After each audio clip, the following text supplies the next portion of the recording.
നമസ്കാരം. ഈ സെഷനിൽ പഠിക്കാൻ പോകുന്നത് സി പ്രോഗ്രാമിങ്ങിലെ പ്രീ പ്രോസസ്സർ എന്താണ്, മാക്രോസ് എന്താണ്, എങ്ങനെയാണ് ഡയറക്റ്റീവ്സ് എഴുതുന്നത്, ഫയൽ ഇൻക്ലൂഷൻ എങ്ങനെ ഇംപ്ലിമെൻ്റ് ചെയ്യാം എന്നീ കാര്യങ്ങളാണ്. സി പ്രോഗ്രാമിൽ അപൂർവമായെങ്കിലും ഉപയോഗിക്കുന്ന ഈ ഫീച്ചേഴ്സിനെ നമുക്ക് വിശദമായി പരിചയപ്പെടാം. എന്താണ് പ്രീ പ്രോസസ്സർ? പ്രീ പ്രോസസ്സിംഗ് എന്ന് പറയുന്നത് കമ്പൈലേഷന് മുമ്പ് നടക്കുന്ന ഒരു പ്രോസസ്സിനെയാണ്. കമ്പൈലേഷന് മുമ്പ് നാം കൊടുക്കുന്ന ചില ഇൻസ്ട്രക്ഷനെ പ്രോസസ്സ് ചെയ്യുന്നത് വഴി നമ്മുടെ പ്രോഗ്രാമിൻ്റെ കോഡ് മാറ്റം വരുത്തുന്ന ഒരു പ്രക്രിയയാണ് പ്രീ പ്രോസസ്സിങ്ങിലൂടെ നടക്കുന്നത്. ഇത്തരത്തിൽ പ്രീ പ്രോസസ്സിംഗ് നടക്കണമെങ്കിൽ ആ പ്രോഗ്രാമിൽ പ്രീ പ്രോസസ്സിംഗ് ഇൻസ്ട്രക്ഷൻസ് കൊടുത്തിട്ടുണ്ടാവണം. അതിനെയാണ് പ്രീ പ്രോസസ്സർ ഡയറക്റ്റീവ്സ് എന്ന് പറയുന്നത്. പ്രീ പ്രോസസ്സറിനെ ഡയറക്റ്റീവ്സ് ആയിട്ട് കൊടുക്കുന്ന എല്ലാ ഇൻസ്ട്രക്ഷൻസും അല്ലെങ്കിൽ എല്ലാ പ്രീ പ്രോസസ്സർ ഡയറക്റ്റീവ്സും ഒരു കമ്പൈലറിലേക്ക് നമ്മുടെ പ്രോഗ്രാമിനെ കൊടുക്കുന്നതിന് മുമ്പ് തന്നെ എക്സ്പാൻഡ് ചെയ്യപ്പെടും. കമ്പൈലേഷൻ പ്രോസസ്സിന് മുമ്പ് തന്നെ എക്സ്പാൻഡ് ചെയ്യപ്പെടുന്ന ഒരു പ്രോസസ്സ് ആയതുകൊണ്ടാണ് പ്രീ പ്രോസസ്സർ എന്ന് പറയുന്നത്. നമുക്ക് വ്യത്യസ്തങ്ങളായ പ്രീ പ്രോസസ്സർ ഡയറക്റ്റീവ്സ് സി പ്രോഗ്രാമിൽ അവൈലബിൾ ആണ്. ഒന്ന് മാക്രോ എക്സ്പാൻഷനാണ്, ഫയൽ ഇൻക്ലൂഷൻ, അതുപോലെ തന്നെ കണ്ടീഷണൽ കമ്പൈലേഷൻ. ഈ മൂന്ന് വിഷയങ്ങളെക്കുറിച്ചാണ് ഈ സെഷനിൽ വിശദമായി പഠിക്കാൻ പോകുന്നത്. എന്താണ് മാക്രോ എക്സ്പാൻഷൻ എന്ന് നോക്കാം. Any keyboard character can be assigned to a macro. Macro എന്ന് പറയുന്നത് ഏകദേശം ഒരു വേരിയബിളിനെ പോലെ തന്നെയാണ് വർക്ക് ചെയ്യുന്നത്. ഇതിൽ സ്റ്റോർ ചെയ്യുന്ന വാല്യൂ എന്ന് പറയുന്നത് ഒരു സിമ്പലാണ്. നമുക്ക് എന്ത് സിമ്പലിനെ വേണമെങ്കിലും ഒരു മാക്രോയിലേക്ക് അസൈൻ ചെയ്യാം. പ്രോഗ്രാമിൽ എവിടെയൊക്കെ ഈ മാക്രോ ഉപയോഗിക്കുന്നുണ്ടോ അവിടെയെല്ലാം ഈ ഡിഫൈൻ ചെയ്ത് വെച്ചിരിക്കുന്ന ആ ക്യാരക്ടർ അല്ലെങ്കിൽ ആ സിമ്പൽ ഏതാണോ അതുപയോഗിച്ച് പ്രീ പ്രോസസ്സർ സബ്സ്റ്റിറ്റ്യൂട്ട് ചെയ്യും. കമ്പൈൽ ചെയ്യുന്നതിന് മുമ്പ് തന്നെ ഈ സബ്സ്റ്റിറ്റ്യൂഷൻ മുഴുവനായും നടക്കും. നാം കാണുന്ന പ്രോഗ്രാം ആയിരിക്കില്ല കമ്പൈലറിലേക്ക് പോകുന്ന പ്രോഗ്രാം. കമ്പൈലറിലേക്ക് പോകുന്ന പ്രോഗ്രാമിൽ എവിടെയൊക്കെ മാക്രോ ഉപയോഗിച്ചിട്ടുണ്ടോ അവിടെയൊക്കെ മാക്രോ വാല്യൂസിനെ ഡിഫൈൻ ചെയ്ത് വെച്ചിരിക്കുന്ന ആ സിമ്പൽ ഉപയോഗിച്ച് റീപ്ലേസ് ചെയ്യപ്പെടും. ഇതിനൊരു സിൻടാക്സ് ഉണ്ട്. ഒരു മാക്രോ ഡിഫൈൻ ചെയ്യുന്നതിന് #define എന്ന് പറയുന്ന ഒരു ഇൻസ്ട്രക്ഷനാണ് ഉപയോഗിക്കുന്നത്. ആദ്യം കൊടുക്കുന്നത് മാക്രോ നെയിമാണ്. അതിനുശേഷം മാക്രോ നെയിമിലേക്ക് അസൈൻ ചെയ്യേണ്ട വാല്യൂ. #define എന്ന് പറയുന്ന സ്റ്റേറ്റ്മെന്റ് കണ്ടാൽ തന്നെ നമുക്കറിയാം #includeനോട് ചേർന്നാണ് ഇത് കൊടുക്കേണ്ടത്. ഒരു മെയിൻ പ്രോഗ്രാമിലോ അല്ലെങ്കിൽ ഏത് പ്രോഗ്രാമിൻ്റെയോ ആദ്യം തന്നെ മാക്രോസിനെ ഡിഫൈൻ ചെയ്യുകയും ആ പ്രോഗ്രാമിൽ ഉടനീളം എവിടെയൊക്കെ ഈ മാക്രോ നെയിം കാണുകയും ചെയ്തു കഴിഞ്ഞാൽ പ്രീ പ്രോസസ്സർ അവിടെയെല്ലാം ഈ വാല്യൂ ഉപയോഗിച്ച് ആ മാക്രോ നെയിം സബ്സ്റ്റിറ്റ്യൂട്ട് ചെയ്യപ്പെടും. ഒരു ചെറിയ എക്സാമ്പിൾ പ്രോഗ്രാമിലൂടെ ഇക്കാര്യം കൂടുതൽ മനസ്സിലാക്കാൻ സാധിക്കും. ഇവിടെ #define max10 എന്നാണ് കൊടുത്തിട്ടുള്ളത്. ഇവിടെ മാക്സിലേക്ക് അസൈൻ ചെയ്യുന്ന സിമ്പൽ 10 ആണ്. 10 എന്ന് പറയുന്ന രണ്ട് ക്യാരക്ടറിൻ്റെ ഒരു കോമ്പിനേഷനെയാണ് മാക്സ് എന്ന് പറയുന്ന മാക്രോയിലേക്ക് അസൈൻ ചെയ്തിരിക്കുന്നത്. പ്രോഗ്രാമിലേക്ക് വരാം. അവിടെ ഒരു ഫോർ ലൂപ്പിനകത്താണ് ഈ മാക്സ് ഉപയോഗിച്ചിരിക്കുന്നത്. ഈ പ്രോഗ്രാം കമ്പൈൽ ചെയ്യുന്നതിന് തൊട്ട് മുമ്പ് തന്നെ ഈ മാക്സിൻ്റെ വാല്യൂ 10 ഉപയോഗിച്ച് സബ്സ്റ്റിറ്റ്യൂട്ട് ചെയ്യപ്പെടും. എന്ന് പറയുമ്പോൾ കമ്പൈൽ ചെയ്യുന്ന പ്രോഗ്രാം ഇതുപോലെ ആയിരിക്കില്ല. ഫോർ i = 0, i <10, i++ എന്നായിരിക്കും കമ്പൈൽ ചെയ്യുന്ന സ്റ്റേറ്റ്മെൻറ്റ്. കമ്പൈൽ ചെയ്യുന്ന പ്രോഗ്രാം മാറുന്നത് വഴി നമ്മുടെ പ്രോഗ്രാമിൻ്റെ റിസൾട്ട് നമുക്ക് 1 to 10 പ്രിന്റ്, 0 to 9 പ്രിന്റ് ചെയ്യുന്ന ഒരു പ്രോഗ്രാമായിട്ടായിരിക്കും ഇത് വർക്ക് ചെയ്യുന്നത്. ഇതുപോലെ മാക്സിന് ഏത് തരത്തിലുള്ള സിമ്പൽ വേണമെങ്കിലും, നമ്പർ തന്നെ കൊടുക്കണമെന്നില്ല, ക്യാരക്ടർ ടൈപ്പിലുള്ളതോ അല്ലെങ്കിൽ ആൽഫബറ്റ്സോ കോമ്പിനേഷനോ സ്പെഷ്യൽ ക്യാരക്ടറോ എന്ത് വേണമെങ്കിലും നമുക്ക് ഈ മാക്രോ ഉപയോഗിച്ച് ഡിഫൈൻ ചെയ്യാനായിട്ട് സാധിക്കും. ഇവിടുത്തെ പ്രത്യേകത, ഇവിടെ കമ്പൈലേഷന് മുമ്പാണ് ഈ പ്രോസസ്സിംഗ് നടക്കുന്നത്. വാല്യൂ സബ്സ്റ്റിറ്റ്യൂഷൻ നടക്കുന്നത് കമ്പൈലേഷന് മുൻപാണ് എന്നുള്ളതാണ്. ചില അവസരങ്ങളിൽ ഇത് വളരെ നമുക്ക് പ്രയോജനപ്പെടും. ഉദാഹരണത്തിന് ഒരു 10 നമ്പറിൻ്റെ കാൽക്കുലേഷനാണ് ചെയ്യേണ്ടതെങ്കിൽ ആ ലൂപ്പിനെ നമുക്ക് എപ്പോഴും പ്രോഗ്രാമിനകത്ത് പോയി മാറ്റേണ്ട. ഈ ആദ്യത്തെ സ്റ്റേറ്റ്മെൻറ്റിൽ മാക്സ് 10 കൊടുത്താൽ മതി. ഇനി 20 നമ്പേഴ്സാക്കി പ്രോഗ്രാമിനെ മാറ്റണമെങ്കിൽ മാക്സിനെ 20 ആക്കിയാൽ മതി. പ്രത്യേകിച്ച് 2 ഡയമെൻഷണൽ അറേയൊക്കെ ഉപയോഗിച്ച് നമ്മൾ മെട്രിക്സുകളൊക്കെ ചെയ്യുമ്പോൾ ഇതിൻ്റെ റോ കോളം എല്ലാം തന്നെ നമുക്ക് ഇതുപോലെ ഡിഫൈൻ ചെയ്യാൻ സാധിക്കും. ഡിഫൈൻ ചെയ്യുമ്പോൾ മെട്രിക്സിൻ്റെ സൈസ് മാറ്റുന്നതിനായി ഓരോ ലൂപ്പിലും പോയി വേരിയബിൾസിൻ്റെ വാല്യൂ മാറ്റേണ്ടതില്ല. റോ കോളം മാത്രം ഡിഫൈൻ ചെയ്യുന്ന ആദ്യത്തെ 2 സ്റ്റേറ്റ്മെൻറ്റുകളിൽ മാറ്റിയാൽ അതിനനുസരിച്ച് ലൂപ്പ് വർക്ക് ചെയ്യുന്ന രീതിയിൽ നമുക്ക് പ്രോഗ്രാംസ് എഴുതാവുന്നതാണ്. ഇങ്ങനെ ഒട്ടനവധി സ്ഥലങ്ങളിൽ നമുക്ക് ഈ മാക്രോ നെയിം ഉപയോഗപ്പെടുത്താനായിട്ട് സാധിക്കും. ഇത് ആർഗ്യുമെന്റ്സ് ഉപയോഗിച്ചും നമുക്ക് മാക്രോ ഡിഫൈൻ ചെയ്യാം. അതായത് പാരാമീറ്റേഴ്സ് എന്ന് പറയുമ്പോൾ മാക്രോയിലേക്ക് വാല്യൂ പാസ് ചെയ്യുന്ന ഒരു സംവിധാനമാണ്. മാക്രോയിലേക്ക് വാല്യൂ പാസ് ചെയ്യുന്നത് വഴി നമുക്ക് ചെറിയ ചെറിയ കാൽക്കുലേഷൻസ് എല്ലാം തന്നെ ഒരു മാക്രോയിൽ ഡിഫൈൻ ചെയ്യാൻ സാധിക്കും.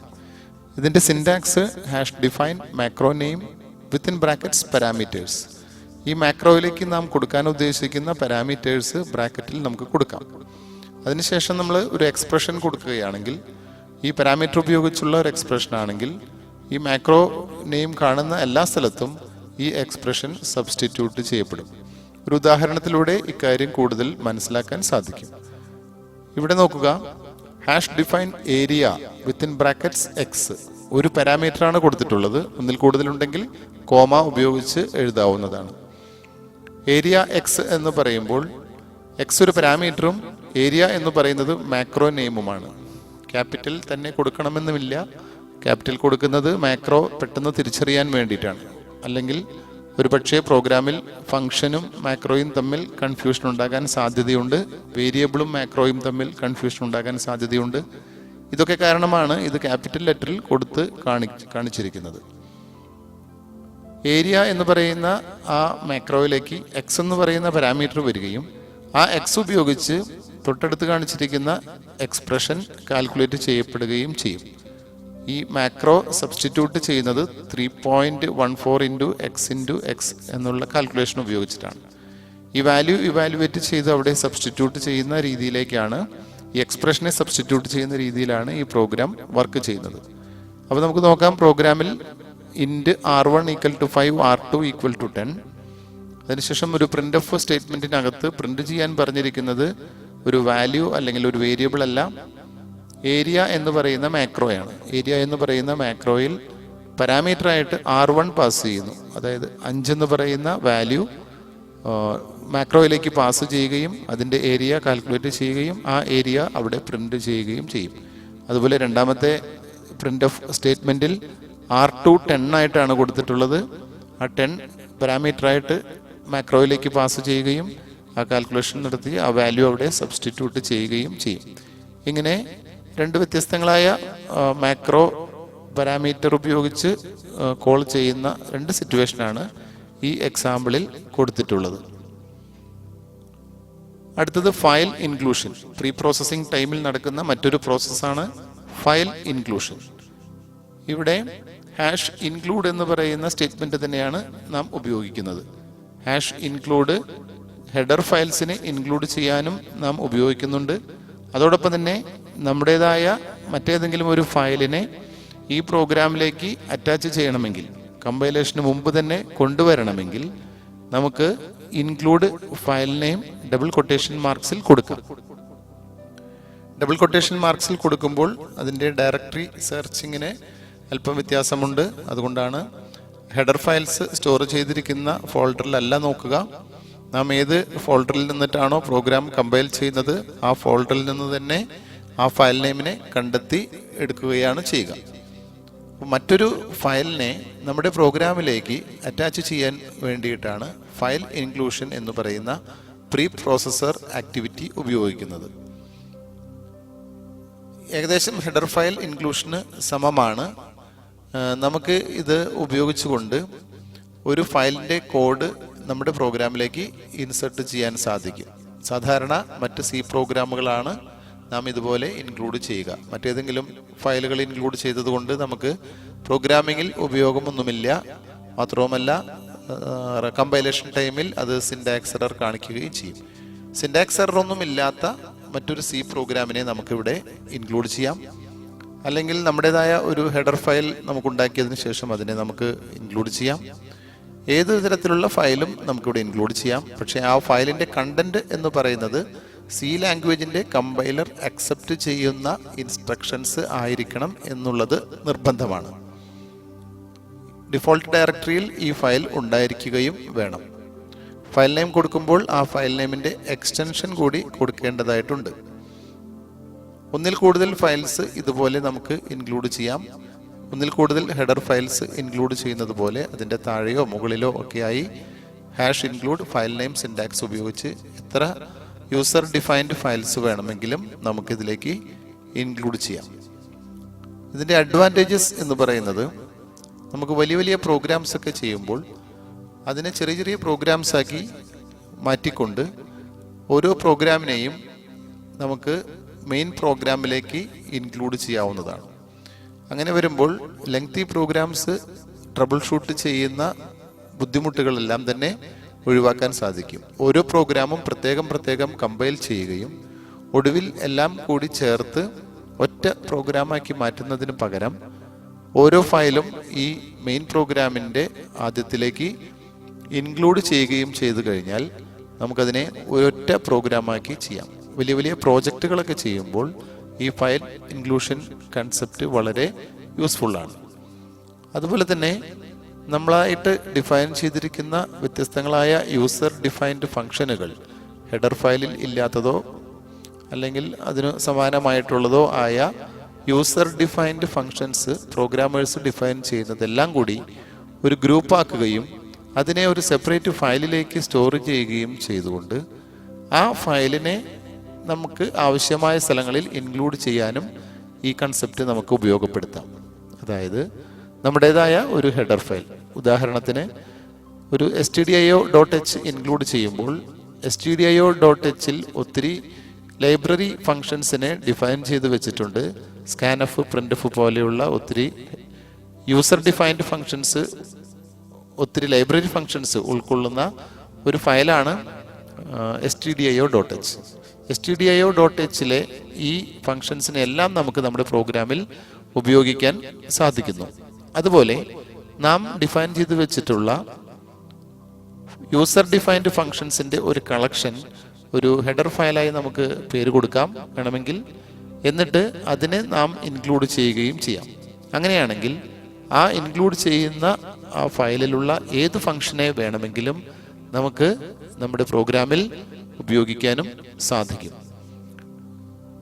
മാത്രവുമല്ല ഇവിടെ ഒരു ഫങ്ഷൻ, നമ്മൾ ഒരു പ്രോജക്റ്റ് ലീഡർ ഒരു ഫങ്ഷൻ എഴുതുകയാണെങ്കിൽ ആ ഫങ്ഷൻ മറ്റുള്ളവർക്ക് ഷെയർ ചെയ്യാതെ ഫങ്ഷൻ്റെ സിൻടാക്സ് മാത്രം ഷെയർ ചെയ്തുകൊണ്ട് കോഡ് സീക്രസി മെയിൻറ്റെയിൻ ചെയ്യാനും ഈ കൺസെപ്റ്റ് ഉപയോഗപ്പെടുത്താം. അതായത് ഒരു പ്രോജക്റ്റ് ലീഡർ ഡിഫൈൻ ചെയ്ത് വെച്ചിരിക്കുന്ന ഒത്തിരി ഫങ്ഷൻസ് ഉണ്ടായിരിക്കാം. ആ ഫങ്ഷൻസ് മറ്റുള്ളവർക്ക് ഉപയോഗിക്കാനായിട്ടുള്ള പെർമിഷൻ കൊടുക്കുന്നു. ആ ഫങ്ഷൻ്റെ പേര് മാത്രമേ അവർക്ക് കൊടുക്കുന്നുള്ളൂ. ആ ഫങ്ഷൻ്റെ പാരാമീറ്റേഴ്സും ആ ഫങ്ഷൻ്റെ റിട്ടേൺ ടൈപ്പും എല്ലാം ടീം മെമ്പേഴ്സിന് കൊടുക്കാം. പക്ഷേ ഫങ്ഷൻ്റെ ഉള്ളിൽ എന്താണ് എഴുതി വെച്ചിരിക്കുന്നതെന്ന് അവർക്ക് കൊടുക്കുന്നില്ല. ഇപ്പോൾ stdio.hലെ സ്കാൻഎഫ്, പ്രിന്റ്എഫ് എന്നീ ഫങ്ഷനുകൾക്കകത്ത് അതിൻ്റെ ബോഡിയിൽ എന്താണ് എഴുതി വെച്ചിരിക്കുന്നതെന്ന് സാധാരണ പ്രോഗ്രാമേഴ്സിന് അറിയാത്തതുപോലെ ടീം മെമ്പറായിട്ടുള്ള ഒരു പ്രോഗ്രാമർക്ക് ഈ ഫങ്ഷൻ്റെ ബോഡിയെക്കുറിച്ച് ഒന്നും മനസ്സിലാക്കാതെ തന്നെ അദ്ദേഹത്തിൻ്റെ പ്രോഗ്രാംസിനെ ഡെവലപ്പ് ചെയ്യാനായിട്ട് സാധിക്കും. ഒടുവിൽ പ്രോജക്റ്റ് ലീഡർ എല്ലാ കോമ്പോണൻസും കൂടി ഒരുമിച്ച് ഒരൊറ്റ ഫയലാക്കി കമ്പൈൽ ചെയ്യുമ്പോൾ ഈ പ്രോഗ്രാം ഒരു വലിയ പ്രോഗ്രാമായി മാറുകയും കൃത്യമായ റിസൾട്ട് ലഭിക്കുകയും ചെയ്യും. ഇങ്ങനെ കോഡ് പ്രൈവസി മെയിൻറ്റെയിൻ ചെയ്യുന്നതിനും ഈ ഫയൽ ഇൻക്ലൂഷൻ നമുക്ക് ഉപയോഗപ്പെടുത്താം. ഒരു ചെറിയ എക്സാമ്പിളിലൂടെ ഈ ഫയൽ ഇൻക്ലൂഷൻ എങ്ങനെയാണ് ചെയ്യുന്നതെന്ന് നിങ്ങൾക്ക് മനസ്സിലാക്കാൻ സാധിക്കും. ഇവിടെ 2 ഫയൽസാണ് നമ്മുടെ ഡയറക്ടറിയിൽ നാം സേവ് ചെയ്യുന്നത്. ഒന്ന് sample.c, മറ്റൊന്ന് my fun dot H, my functions എന്നുള്ളതിൻ്റെ ഷോർട്ട് ഫോമായിട്ടാണ് ഈ പേര് കൊടുത്തിട്ടുള്ളത്. സാമ്പിൾസ് ഡോട്ട് സി ആണ് നമ്മുടെ പ്രോഗ്രാം. ആ സാമ്പിൾ ഡോട്ട് സിയുടെ ആദ്യത്തെ statement include stdio dot H, അതായത് സി ലൈബ്രറിയിലെ ഒരു ഹെഡർ ഫയലിനെ ഇൻക്ലൂഡ് ചെയ്യാൻ പറഞ്ഞിരിക്കുകയാണ്. രണ്ടാമത്തെ സ്റ്റേറ്റ്മെൻറ്റ് ശ്രദ്ധിക്കുക, hash include my fun dot H. ഇവിടെ ഇതൊരു standard library function header file അല്ല, പക്ഷേ ഈ മൈഫൺ ഡോട്ട് എച്ച് എന്ന് പറയുന്ന ഫയൽ ഈ ഫോൾഡറിൽ തന്നെ സേവ് ചെയ്ത് വെച്ചിരിക്കുന്ന മറ്റൊരു ഫയലാണ്. ആ ഫയലിൻ്റെ കണ്ടൻ്റാണ് റൈറ്റ് സൈഡിൽ കൊടുത്തിട്ടുള്ളത്. മൈഫൺ ഡോട്ട് എച്ചിലെ കണ്ടൻസ് നോക്കുക. ഒരു ഫംഗ്ഷൻ ഡെഫിനേഷനാണ്. ലോങ് ഇൻറ്റു ഫാക്ട്, ഫാക്ടോറിയൽ കാണുന്ന ഒരു ഫംഗ്ഷനാണ്. നിങ്ങൾക്ക് ഫാക്ടോറിയൽ എങ്ങനെയാണ് വർക്ക് ചെയ്യുന്നതെന്ന് അറിയാം, അതുകൊണ്ട് ഈ ഫംഗ്ഷനെ കുറിച്ച് കൂടുതൽ എക്സ്പ്ലെയിൻ ചെയ്യുന്നില്ല. ഈ ഫാക്ടോറിയൽ ഫംഗ്ഷൻ്റെ ബോഡി ഈ മൈഫൺ ഡോട്ട് എച്ചിലാണ് എഴുതിയിട്ടുള്ളത്. അതിൻ്റെ അവസാനത്തെ സ്റ്റേറ്റ്മെൻറ്റ് റിട്ടേൺ എഫ്. സാധാരണ ഒരു ഫാക്ടോറിയൽ ഫംഗ്ഷൻ എങ്ങനെ എഴുതും എന്നുള്ളത് പോലെ തന്നെയാണ് ഇവിടെയും എഴുതിയിട്ടുള്ളത്. ഈ ഫംഗ്ഷൻ മാത്രം എഴുതി സേവ് ചെയ്ത് വെച്ചിരിക്കുന്ന ഒരു ഫയലാണ് my fun dot h. Include my fun dot h എന്നുള്ള ആ ഒരു സ്റ്റേറ്റ്മെൻറ്റ് കാണുമ്പോൾ പ്രീ പ്രോസസ്സർ കമ്പൈലേഷന് മുമ്പ് തന്നെ മൈഫൺ ഡോട്ട് എച്ചിലുള്ള എല്ലാ സ്റ്റേറ്റ്മെൻറ്റ്സിനെയും സാമ്പിൾ ഡോട്ട് സിയിലേക്ക് ഇൻക്ലൂഡ് ചെയ്യും. അതിനുശേഷം താഴെ വോയിഡ് മെയിൻ എന്നാണ് എഴുതിയിട്ടുള്ളത്. മെയിൻ പ്രോഗ്രാമിൽ രണ്ട് സ്റ്റേറ്റ്മെൻറ്റ്സ് മാത്രമേ ഉള്ളൂ, n=4 and factorial of n. അപ്പോൾ നമുക്കൊന്ന് നോക്കാം. ഈ സാമ്പിൾ ഡോട്ട് സി കമ്പൈലേഷന് ചെല്ലുമ്പോൾ അവസ്ഥ ഇതുപോലെ ആയിരിക്കില്ല. കമ്പൈലേഷന് മുമ്പ് തന്നെ ഫംഗ്ഷനും കൂടി ഇതിനോട് കൂടി ചേർക്കുന്നത് കൊണ്ട് ഫംഗ്ഷനും മെയിൻ പ്രോഗ്രാമും കൂടി ചേർന്നിട്ടുള്ള ഒരു വലിയ പ്രോഗ്രാം ആയിരിക്കും കമ്പൈലറിലേക്ക് ചെല്ലുന്നത്. സാമ്പിൾ ഡോട്ട് സിയുടെ ഒരു ചേഞ്ച്, ഫോർമാറ്റിൽ ഒരു ചേഞ്ച് സംഭവിക്കുകയും അങ്ങനെ അതൊരു മുഴുവൻ പ്രോഗ്രാമായി മാറുകയും നമുക്ക് ഫാക്ടോറിയൽ കണ്ടെത്താൻ സാധിക്കുകയും ചെയ്യുന്നു. ഇതുപോലെ തന്നെ ഈ മൈഫൺ ഡോട്ട് എച്ചിൽ നമുക്ക് ഇനിയും ഒത്തിരി ഫങ്ഷൻസ് ഡിഫൈൻ ചെയ്യാം. താഴെ നമ്മൾ ഫംഗ്ഷൻ്റെ ബോഡി മാത്രം എഴുതിയാൽ മതി. എന്നിട്ട് നമുക്ക് ഏത് പ്രോഗ്രാമിൽ വേണമെങ്കിലും ഇതിനെ ഇൻക്ലൂഡ് ചെയ്യാം. അവിടെ നമുക്ക് മൈഫൺ ഡോട്ട് എച്ചിൽ ഏതൊക്കെ ഫങ്ഷൻസ് ഡിഫൈൻ ചെയ്തിട്ടുണ്ടോ അതെല്ലാം തന്നെ ഉപയോഗിക്കാനായിട്ട് സാധിക്കുകയും ചെയ്യും. ഇതൊരു ചെറിയ എക്സാമ്പിളായിട്ട് നിങ്ങളുടെ ശ്രദ്ധയിലേക്ക് കൊണ്ടുവന്നു എന്ന് മാത്രം. കണ്ടീഷണൽ കമ്പൈലേഷനാണ് അടുത്ത കാര്യം. എന്താണ് കണ്ടീഷണൽ കമ്പൈലേഷൻ? ഒരു സെറ്റ് ഓഫ് സ്റ്റേറ്റ്മെൻറ്റ്സ് പ്രോഗ്രാമിൽ ചില സമയത്ത് മാത്രം കമ്പൈൽ ചെയ്യുന്ന രീതിയിൽ എഴുതുന്ന സി പ്രോഗ്രാംസാണ് കണ്ടീഷണൽ കമ്പൈലേഷൻ എന്ന കൺസെപ്റ്റിലൂടെ ഇംപ്ലിമെൻ്റ് ചെയ്യപ്പെടുന്നത്. അതായത് നമുക്ക് ചില സമയങ്ങളിൽ ഒരു പർട്ടിക്കുലർ സെറ്റ് ഓഫ് സ്റ്റേറ്റ്മെൻറ്റ്സിനെ മാത്രം കമ്പൈൽ ചെയ്യുന്നു. വേറൊരു കണ്ടീഷൻ ആണെങ്കിൽ അത് മറ്റൊരു സെറ്റ് ഓഫ് ഇൻസ്ട്രക്ഷൻസിനെ കമ്പൈൽ ചെയ്യുന്നു. കമ്പൈൽ ചെയ്ത് കിട്ടുന്ന കോഡ് റൺ ടൈമിലല്ല കണ്ടീഷൻ ചെക്ക് ചെയ്യുന്നത് എന്നുള്ളത് കൊണ്ട് തന്നെ കമ്പൈലേഷൻ കോഡിൻ്റെ സൈസ് കുറയ്ക്കുവാൻ ഈ കണ്ടീഷണൽ കമ്പൈലേഷൻ ഉപയോഗിക്കും. സാധാരണ രീതിയിലുള്ള ഈഫ് സ്റ്റേറ്റ്മെൻറ്റ് ഉപയോഗിച്ചും നമുക്കിത് ഇംപ്ലിമെൻറ്റ് ചെയ്യാം. പക്ഷേ അപ്പോൾ ഈഫിൻ്റെ ട്രൂ പാർട്ടും ഈഫിൻ്റെ എൽസ് പാർട്ടും ഒരുമിച്ച് കമ്പൈൽ ചെയ്യുകയും അതിൻ്റെ മെഷീൻ കോഡ് ജനറേറ്റ് ചെയ്യപ്പെടുകയും ചെയ്യും. അപ്പോൾ നമ്മുടെ എക്സിക്യൂട്ടബിൾ പ്രോഗ്രാമിൻ്റെ സൈസ് കൂടുതലായിരിക്കും. ചില സന്ദർഭങ്ങളിൽ ഒരു പ്രത്യേക വാല്യൂവിനെ ബേസ് ചെയ്തുകൊണ്ടോ പ്രത്യേക കണ്ടീഷനെ ബേസ് ചെയ്തുകൊണ്ടോ നമുക്ക് കമ്പൈലേഷനെ കൺട്രോൾ ചെയ്യാം. അങ്ങനെയാണെങ്കിൽ ഒരു പർട്ടിക്കുലർ കണ്ടീഷൻ ട്രൂ ആണെങ്കിൽ ഒരു സെറ്റ് ഓഫ് സ്റ്റേറ്റ്മെൻറ്റ്സിനെ കമ്പൈൽ ചെയ്യാനായിട്ട് നമുക്ക് പറയാം. ആ കണ്ടീഷൻ ഫോൾസ് ആണെങ്കിൽ വേറൊരു സെറ്റ് ഓഫ് സ്റ്റേറ്റ്മെൻറ്റ്സിനെ കമ്പൈൽ ചെയ്യാൻ പറയാം. അപ്പോൾ ആവശ്യത്തിനനുസരിച്ച് സ്റ്റേറ്റ്മെൻറ്റ്സ് കമ്പൈൽ ചെയ്യപ്പെടുന്നത് കൊണ്ട് നമ്മുടെ എക്സിക്യൂട്ടബിൾ ഫയലിൻ്റെ സൈസ് ചെറുതായിരിക്കും. ഇത്തരത്തിലുള്ള ചില പ്രോജക്റ്റുകളിൽ ഉപയോഗിക്കുന്നതിന് വേണ്ടിയിട്ടാണ് കണ്ടീഷണൽ കമ്പൈലേഷൻ നാം പ്രോഗ്രാമിൽ ഉൾപ്പെടുത്തിയിട്ടുള്ളത്. #ifdef ആണ് ഇതിനു വേണ്ടി ഉപയോഗിക്കുന്ന ഒരു ഇൻസ്ട്രക്ഷൻ. ഇതും മെയിനിന് മുമ്പ് തന്നെ ഇൻക്ലൂഡിനോടൊപ്പം തന്നെ കൊടുക്കുന്ന ഒരു സ്റ്റേറ്റ്മെൻ്റ് ആണ്. ആവശ്യമുള്ളപ്പോൾ സെറ്റ് ഓഫ് സ്റ്റേറ്റ്മെൻറ്റ്സ് റൺ ചെയ്യാമെന്ന് നേരത്തെ പറഞ്ഞു. ifdef ഉപയോഗിക്കുന്നത് നമുക്ക് ആവശ്യമായ കണ്ടീഷൻ ചെക്ക് ചെയ്യുന്നതിനാണ്. ആ ക്രൈറ്റീരിയ അനുസരിച്ച് മാത്രമേ കമ്പൈലേഷൻ നടക്കുകയുള്ളൂ. സോഴ്സ് കോഡിന് വലിയ മാറ്റമൊന്നും വരുത്താതെ തന്നെ നമുക്കൊരു പ്രത്യേക ഭാഗം മാത്രം എടുത്ത് കമ്പൈൽ ചെയ്യാനായിട്ട് ഈ മെത്തേഡ് ഉപയോഗപ്പെടുത്താം. എക്സാമ്പിളാണ് ഇവിടെ കാണിച്ചിട്ടുള്ളത്. #include stdio.h, hash define okay, define okay, okay define ചെയ്ത് വെച്ചിരിക്കുന്നു. മെയിൻ പ്രോഗ്രാമിലൊന്ന് നോക്കുക. ഒരു പ്രിന്റ് ഓഫ് സ്റ്റേറ്റ്മെന്റ് കൊടുത്തിട്ടുണ്ട് ഹലോ.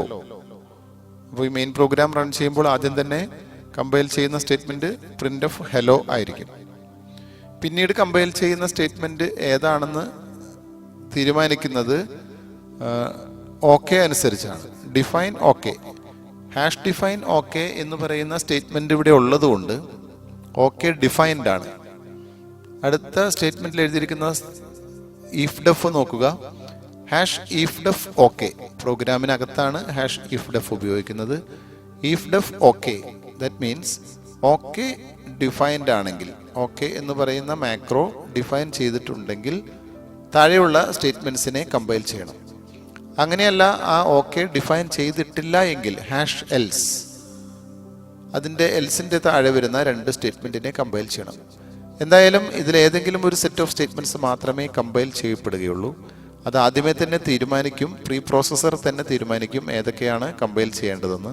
അത് തീരുമാനിക്കാനായിട്ട് ഇവിടെ ഉപയോഗിക്കുന്ന സ്റ്റേറ്റ്മെന്റ് ആണ് hash if def. Macro related statement ആയതുകൊണ്ട് ഈ രീതിയിലാണ് മെയിൻ പ്രോഗ്രാമിൻ്റെ അകത്ത് നാം ഇതിനെ കൊടുക്കേണ്ടത്. ഇവിടുത്തെ ഈ പ്രോഗ്രാമിൽ ഡിഫൈൻ ഓക്കെ എന്ന സ്റ്റേറ്റ്മെന്റ് നമ്മൾ കൊടുത്തിട്ടുള്ളത് കൊണ്ട് ഇഫ് ഡെഫ് ഓക്കെ ട്രൂ ആയിട്ട് മാറുകയും int n equal to 4 print of n എന്ന് പറയുന്ന ആ ഒരു രണ്ട് സ്റ്റേറ്റ്മെന്റ്, ആദ്യത്തെ രണ്ട് സെറ്റ് ഓഫ് സ്റ്റേറ്റ്മെന്റ്സിനെ കമ്പൈൽ ചെയ്യുകയും നമുക്കതിൻ്റെ റിസൾട്ട് കിട്ടുകയും ചെയ്യും. ഹാഷ് ഡിഫൈൻ ഓക്കെ സ്റ്റേറ്റ്മെന്റിനെ ഡിലീറ്റ് ചെയ്താൽ അവിടെ ഓക്കെ ഡിഫൈൻ ചെയ്യപ്പെടാത്ത മാക്രോ ആണെന്ന് മനസ്സിലാക്കിക്കൊണ്ട് പ്രീ പ്രോസസ്സർ രണ്ടാമത്തെ സെറ്റ് ഓഫ് സ്റ്റേറ്റ്മെന്റ്സിനെ ആയിരിക്കും കമ്പൈൽ ചെയ്യാനായിട്ട് കൊടുക്കുന്നത്. അതായത് int m equal to 10 print of m is m എന്നിങ്ങനെ കൊടുത്തിട്ടുള്ള രണ്ട് സ്റ്റേറ്റ്മെന്റുകൾ. ഈ രീതിയിൽ നമുക്ക് സ്റ്റേറ്റ്മെന്റ്സിനെ സെലക്ട് ചെയ്ത് കമ്പൈൽ ചെയ്യുന്നതിന് വേണ്ടി ഉപയോഗിക്കുന്ന ഒരു കണ്ടീഷണൽ കമ്പൈലേഷൻ സ്റ്റേറ്റ്മെന്റ് ആണ് ഹാഷ് ഇഫ് ഡെഫ്. ഒരു ഡയറക്റ്റീവാണ്, സ്റ്റേറ്റ്മെന്റ് എന്നല്ല. ഇത് ആക്ച്വലി ഇതിനെ പറയുന്നത് പെട്ടെന്ന് മനസ്സിലാക്കാൻ വേണ്ടി അങ്ങനെ പറയുന്നു എന്ന് മാത്രം. പക്ഷേ ഇതിനെയൊക്കെ ഡയറക്റ്റീവ് എന്നാണ് പറയുക. ഹാഷിൽ ആരംഭിക്കുന്ന എല്ലാം തന്നെ ഡയറക്റ്റീവ്സ് എന്നാണ് പറയുന്നത്. കാരണം പ്രീ പ്രോസസ്സറിന് ഡയറക്ഷൻ കൊടുക്കുന്ന ഇൻസ്ട്രക്ഷൻസ് ആണ്. ഇത് തന്നെ മറ്റൊരു സിൻടാക്സ് ഉപയോഗിച്ച് നമുക്ക് എഴുതാം. Hash if hash elif. Elif means else if. എൽസും ഈഫും കമ്പൈൻ ചെയ്ത് ഉപയോഗിക്കുന്ന ഡയറക്റ്റീവാണ്. എൽസും ഈഫും ഉപയോഗിക്കുന്നത് നമ്മൾ നെസ്റ്റഡ് ഇഫിൽ ഉപയോഗിക്കുന്നത് പോലെ തന്നെ. നെസ്റ്റഡ് ഇഫിൽ എൽസ് ഇഫ് ഇങ്ങനെ ഒരു ലാഡർ പോലെ നമ്മൾ എഴുതാറുണ്ട്. ഈ രീതിയിൽ എഴുതാൻ വേണ്ടിയിട്ടാണ് നമുക്കിവിടെ ഹാഷ് എലീഫ് എന്ന് പറയുന്ന സ്റ്റേറ്റ്മെന്റ് ഉപയോഗിക്കുന്നത്. ഇതുപോലെ തന്നെയാണ് ഒരു സെറ്റ് ഓഫ് സ്റ്റേറ്റ്മെന്റ്സിനെ നമുക്ക് ഒരു കണ്ടീഷനെ ബേസ് ചെയ്തുകൊണ്ട് കമ്പൈൽ ചെയ്യാൻ വേണ്ടിയിട്ടാണ് ഇത് ഉപയോഗിക്കുന്നത്, ഈ ഡയറക്റ്റീവ്സും ഉപയോഗിക്കുന്നത്. സിമിലർ ടു നെസ്റ്റിംഗ്, അതിൻ്റെ ഒരു സിൻടാക്സ് ഇവിടെ കൊടുത്തിട്ടുണ്ട്. ഹാഷ് ഇഫ് കണ്ടീഷൻ, ഒരു കണ്ടീഷൻ നാം കൊടുക്കും, അത് കഴിഞ്ഞാൽ കുറച്ച് സ്റ്റേറ്റ്മെന്റ്സ് കൊടുക്കും. Hash elif condition else if കണ്ടീഷനാണ്, അതായത് എൽസ് പാർട്ടിലുള്ള രണ്ടാമത്തെ ഈഫ് കണ്ടീഷൻ. അവിടെയും കുറേ സ്റ്റേറ്റ്മെന്റ്സ് നമുക്ക് കൊടുക്കാം. വീണ്ടും എൽസ്, ഹാഷ് എൽസ്. ആ ഹാഷ് എൽസ് ഇന്നർ ഈഫിൻ്റെ രണ്ടാമത്തെ ഈഫിൻ്റെ എൽസ് ആയിട്ടാണ് ട്രീറ്റ് ചെയ്യപ്പെടുക. അതിനുശേഷം വീണ്ടും സ്റ്റേറ്റ്മെന്റ്സ് കൊടുക്കാം. ദെൻ അവസാനിച്ചു എന്ന് മനസ്സിലാക്കുന്നതിന് വേണ്ടി ഹാഷ് എൻഡ് ഈഫ്. ഈഫ് ഒരു ഹാഷ് ഈഫ് തുടങ്ങിയിട്ടുണ്ടെങ്കിൽ ഒരു ഹാഷ് എൻഡ് ഈഫ് നിർബന്ധമായിട്ടും ഉണ്ടായിരിക്കണം. ഇവിടെ ഇതിലേതെങ്കിലും ഒരു സെറ്റ് ഓഫ് സ്റ്റേറ്റ്മെന്റ്സ് മാത്രമേ കമ്പൈൽ ചെയ്യപ്പെടുകയുള്ളൂ. ഒരു ചെറിയ എക്സാമ്പിളിലൂടെ ഇതെങ്ങനെയാണ് വർക്ക് ചെയ്യുന്നതെന്ന് നോക്കാം. ഇവിടെ hash include stdio.h, hash define mark 50, ഒരു മാക്രോ ഡിഫൈൻ ചെയ്തിരിക്കുകയാണ്. മാക്രോ നെയിം മാർക്ക് എന്നാണ്. അതിൻ്റെ വാല്യൂ കൊടുത്തിരിക്കുന്നത് 50 ആണ്. Void main print of statement തീർച്ചയായിട്ടും ഈ പ്രിന്റ് ഓഫിനെ കമ്പൈൽ ചെയ്യും. കാരണം അതൊരു കണ്ടീഷണൽ മാക്രോ, കണ്ടീഷണൽ ഡയറക്റ്റീവിൻ്റെ ഉള്ളിലല്ല. പക്ഷെ അടുത്ത കണ്ടീഷൻ ഹാഷ് ഈഫ് ആണ്, പ്രീ പ്രോസസ്സർ ഡയറക്റ്റീവ് ആണ്. പ്രീ പ്രോസസ്സർ ഈ കണ്ടീഷൻ നോക്കും, മാർക്ക് ഗ്രേറ്റർ ദാൻ 60 ആണോ എന്ന് നോക്കും. അങ്ങനെയാണെങ്കിൽ പ്രിന്റ് ഓഫ് ഫസ്റ്റ് ക്ലാസ് എന്ന് പറയുന്ന സ്റ്റേറ്റ്മെന്റിനെ ആയിരിക്കും കമ്പൈൽ ചെയ്യുന്നത്. അങ്ങനെയല്ല എങ്കിൽ വീണ്ടും മറ്റൊരു കണ്ടീഷൻ നോക്കും, മാർക്ക് ഗ്രേറ്റർ ദാൻ 50 ആണോ എന്ന് നോക്കും. അങ്ങനെയാണെങ്കിൽ സെക്കൻഡ് ക്ലാസ് എന്ന് പറയുന്ന സ്റ്റേറ്റ്മെന്റ് മാത്രമായിരിക്കും കമ്പൈൽ ചെയ്യുക. ആ കണ്ടീഷനും ഫെയിൽ ആണെങ്കിൽ മൂന്നാമത്തെ പ്രിന്റ് ഓഫ് സ്റ്റേറ്റ്മെന്റ് ആയിരിക്കും കമ്പൈൽ ചെയ്യപ്പെടുന്നത്. അതായത് ഈ പ്രോഗ്രാമിൽ 2 സ്റ്റേറ്റ്മെൻറ്റ്സ് മാത്രമേ കമ്പൈൽ ചെയ്യപ്പെടുകയുള്ളൂ. ആദ്യത്തെ പ്രിൻ്റ് ഓഫ് കോമൺ ആയതുകൊണ്ട് ഗ്രേഡ് ഓഫ് എ സ്റ്റുഡൻറ്റ് എന്ന് പറയുന്ന പ്രിൻ്റ് ഓഫിനെ എല്ലാ കേസിലും കമ്പൈൽ ചെയ്യും. മാർക്കിനനുസരിച്ച് മാത്രമാണ് ഈ താഴെയുള്ള സ്റ്റേറ്റ്മെൻറ്റുകൾ കമ്പൈൽ ചെയ്യപ്പെടുകയുള്ളൂ. ഇങ്ങനെയുള്ള സിറ്റുവേഷൻസിലല്ല യഥാർത്ഥത്തിൽ നാം ഇത് ഉപയോഗിക്കുന്നത്. പല പ്രോജക്റ്റുകളിലും ചില സ്റ്റേറ്റ്മെൻറ്റുകൾ ട്രയൽ ആൻഡ് എറർ പോലെ ഉപയോഗിക്കേണ്ടി വരും. അതായത് ഈ പർട്ടിക്കുലർ സെറ്റ് ഓഫ് സ്റ്റേറ്റ്മെൻറ്റ്സിനെ റൺ ചെയ്യിച്ച് നോക്കാൻ. അതല്ല ആ സ്റ്റേറ്റ്മെൻറ്റ് വർക്ക് ചെയ്യുന്നില്ലെങ്കിൽ മറ്റൊരു സെറ്റ് ഓഫ് സ്റ്റേറ്റ്മെൻറ്റ്സിനെ വർക്ക് ചെയ്യിച്ച് നോക്കാനൊക്കെ ഡിബഗിങ് ടൈമിൽ നമുക്ക് ഉപയോഗപ്പെടുത്താൻ വേണ്ടിയിട്ടാണ് സാധാരണ ഇവിടെ ഈ ഹാഷ് ഈഫും ഹാഷ് എൽസീഫും ഒക്കെ ഉപയോഗിക്കാറുള്ളത്. ഇത് വളരെ എളുപ്പം മനസ്സിലാക്കാൻ വേണ്ടി നിങ്ങൾക്ക് ഒരു എക്സാമ്പിൾ കാണിച്ചു എന്ന് മാത്രം. അപ്പോൾ ഇങ്ങനെയുള്ള പ്രീ പ്രോസസർ ഡയറക്റ്റീവ്സ് ഉപയോഗിച്ചുകൊണ്ട് സെലക്റ്റഡ് സെറ്റ് ഓഫ് സ്റ്റേറ്റ്മെൻറ്റ്സ്, അതായത് കണ്ടീഷണൽ കമ്പൈലേഷൻ ഇംപ്ലിമെൻ്റ് ചെയ്യാനായിട്ട് നമുക്ക് സാധിക്കും.